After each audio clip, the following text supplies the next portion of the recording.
This video will show you how to install your new motherboard. Watch it all the way through once before starting. Unpack your motherboard upgrade carton. Check to make sure you have everything that should be included. Check the sticker on the outside of the box for a list of what the kit contains. A kit contains a motherboard, a fan, and cables if the motherboard has onboard I/O. A CPU chip is optional in some kits. In other kits, it will already be installed on the board. Memory is optional in some kits. In other kits, it will also already be installed on the board. Some kits will have a video card and others will not. An anti-static wrist strap is included in a kit. You will need a Phillips head screwdriver to install the motherboard. A needle nose pliers is also helpful. Get these tools before you start work. The anti-static mat is for placing components on to protect them from static. Read through all materials that come in your kit to get the best performance out of your system. You need to prepare your computer case to accept the new motherboard. Turn the system off first. Disconnect all cabling at the back of the case. Remove any screws around the rim of the cover, which, depending on the case, could be from 4 to 7 screws. On some cases, the screws are behind the front plastic faceplate. Examine your case to determine how to remove the cover. Grasp the cover and slide it off. Some slide to the back and some to the front. Don't force it. If you're doing it right, it should be easy. Wear the wrist strap on one wrist and clip it to a metal part of the case. It will keep you grounded as you work with your equipment and prevent any static electricity damage to it. If you're upgrading an existing system, remove the screws holding the brackets of each card in each slot. Don't forget to take all the port brackets out and disconnect the cables. Grasp each card toward the front and the back and pull directly up firmly until the card comes loose. This should leave only the motherboard in your case. There are numerous wires that go from the case's front panel to the motherboard. Before disconnecting them, get some masking tape or some kind of label to mark the wires as you take them off the old motherboard. Marking the wires will save you a lot of time later in the installation. Unplug the power lead to the CPU fan. If the motherboard has onboard I/O, disconnect the hard drive and floppy drive cables. Disconnect the power connections to the old motherboard. Notice which color wires are in the middle of the group, since they will have to be put onto the new motherboard exactly in that order. Remove the screws from the old motherboard, making sure you save the plastic washers. You may need them later. Slide the old motherboard out of the standoff slots. Lift the board carefully out of the case. Place it on a static-free surface if you wish to sell or donate it in the future.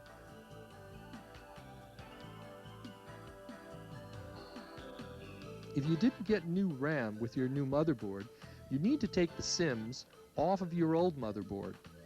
To do that, locate the clips on the side of the SIM banks. Push the clips away from the SIM and it should drop down to an angle and slide out on a slant.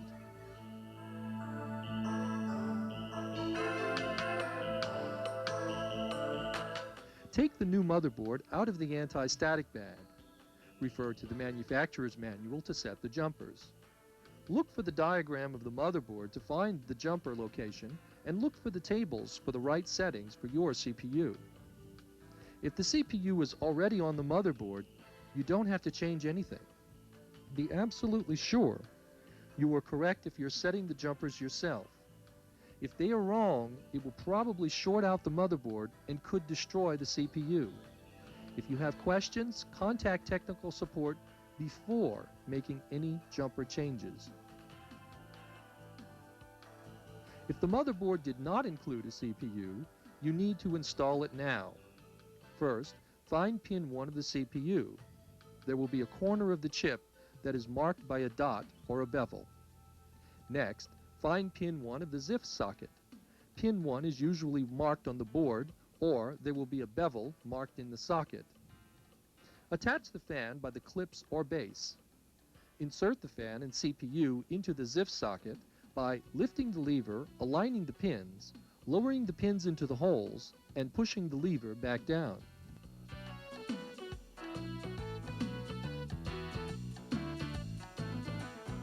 Put the SIMs on the new motherboard by sliding each one in at an angle until it is well seated and then pushing it up to an upright position.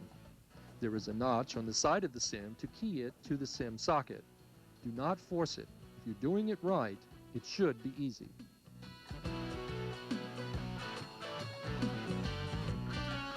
If it's a new case, find the hexagonal brass fittings and screw them into the appropriate pre-drilled holes.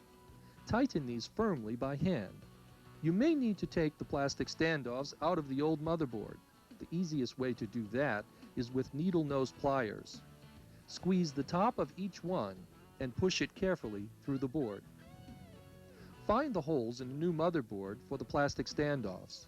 If you need to see where they go, hold the board over the case and sight down through the holes to align them with the slots on the bottom. Put as many around the outside and middle of the board as possible. When all of the standoffs are in the slots, slide the motherboard toward the narrow ends until it's all the way back and the screw holes in the board are aligned with the hex nuts. Take the screws and plastic washers and screw the motherboard to the case.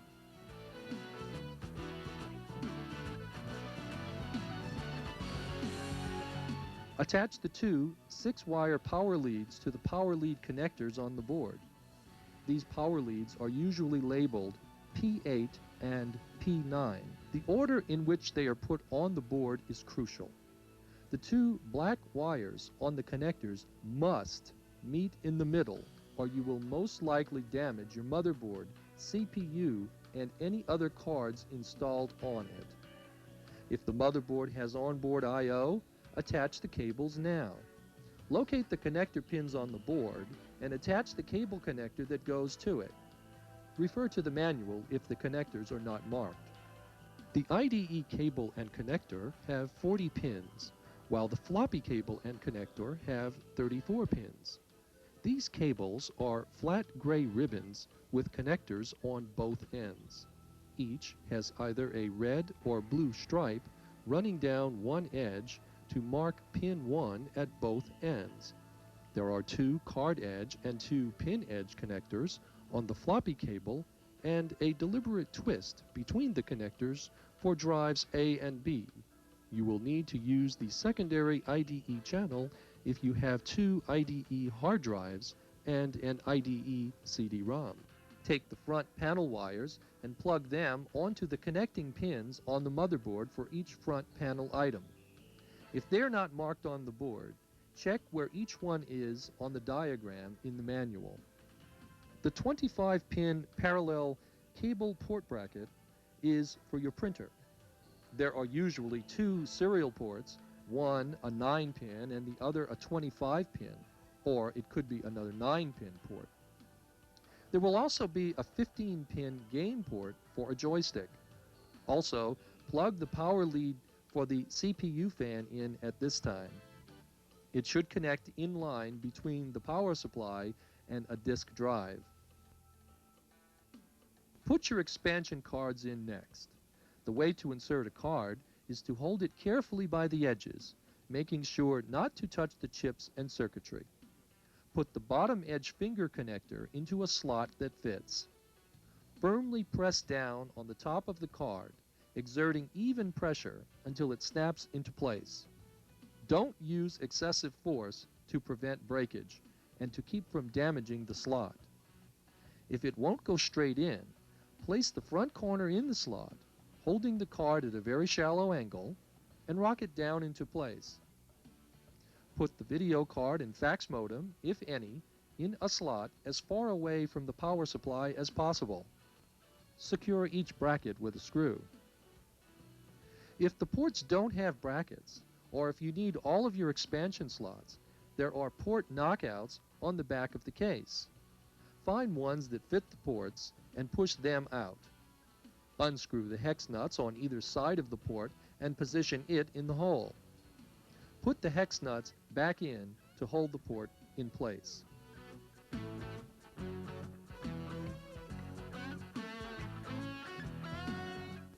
Slide the cover back on the case. Wait to put the screws back until everything is working properly. Connect the external cables. Most of the connectors are D-shaped and only go in one way. Plug the 15-pin monitor cable into the video card female connector. Attach the phone cable to the modem, if any. Plug the round keyboard cable into the keyboard connector. If you have any other external cabling, such as joystick or audio jacks to a sound card, attach them.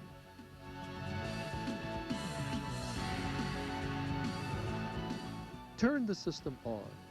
It should automatically go through a power-on self-test consisting of video BIOS checking, RAM test, and component report.